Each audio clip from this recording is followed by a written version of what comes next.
All right, thank you so much. Thank you very much. And good morning, everyone. My name is Jean-Marie Mbuya from the University of Johannesburg. And my presentation this morning focuses on the impact on remote work practices on employee productivity within the Gauteng Department of Education. So, as you know, in recent years, the landscape of work has undergone a profound transformation, accelerated by global events and technological advancements. So, this presentation explores the transformative effects of remote work on public service productivity, with a particular focus on the Gauteng Department of Education. So by examining how remote work reshapes employee engagement, operational efficiency, and service delivery, this study offers valuable insight into the future of public service administration in South Africa. So the transition to remote work has significantly altered employment structures across multiple sectors, and that includes public service. So in Gauteng, South Africa, service employees were rapidly shifted from remote work configuration, often without adequate preparation or infrastructure. So while remote work offers the benefits such as flexibility and reduced commuting, it also introduced challenges such as inconsistent access to technology, blurred work-life boundaries, and difficulties in performance evaluation.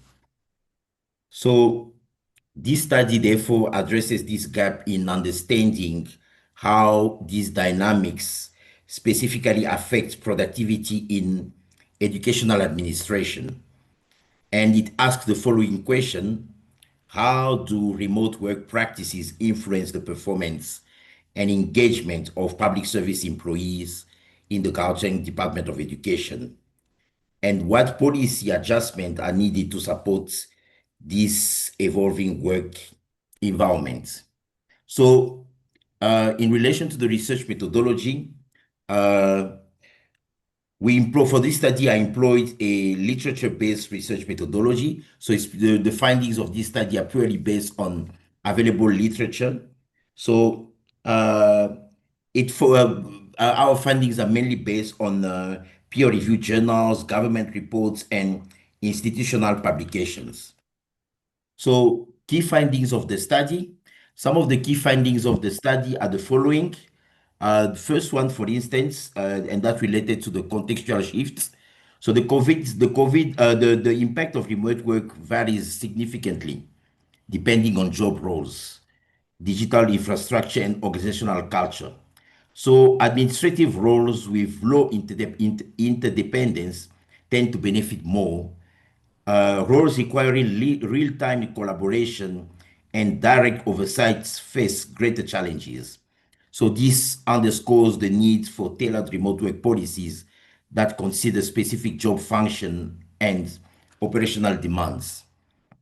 So in relation to leadership and trust, effective productivity in remote work settings is strongly linked to trust-based leadership.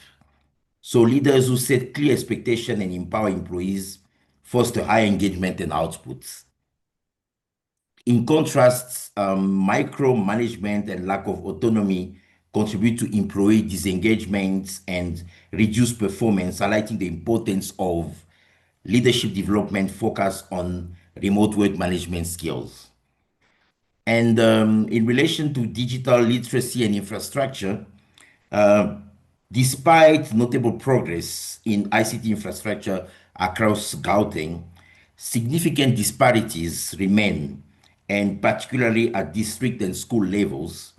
And these gaps in digital skills and access in the equitable service delivery and exacerbate existing inequalities, calling for targeted investment in digital training and infrastructure enhancements.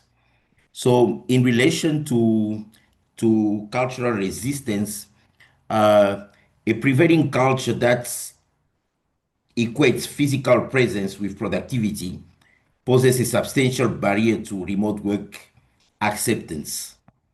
So overcoming this requires deliberate cultural transformation, initiate to legitimize and normalize remote work practices, fostering an environment where outcome rather than physical presence define productivity. And these are the findings of the study. And in conclusion, we then say that remote work should not be treated as a universal solution, but as a context-sensitive strategy tailored to the specific demands of educational administration. So the Gauteng Department of Education must address infrastructure gaps, invest in digital training, and foster the culture of trust and flexibility. So implementing hybrid model, piloting remote strategies, and revising performance framework, the department can then build a resilient, adaptive, and workforce equipped for the future of public service. Right, and that concludes my presentation. I'm open now for questions. Thank you.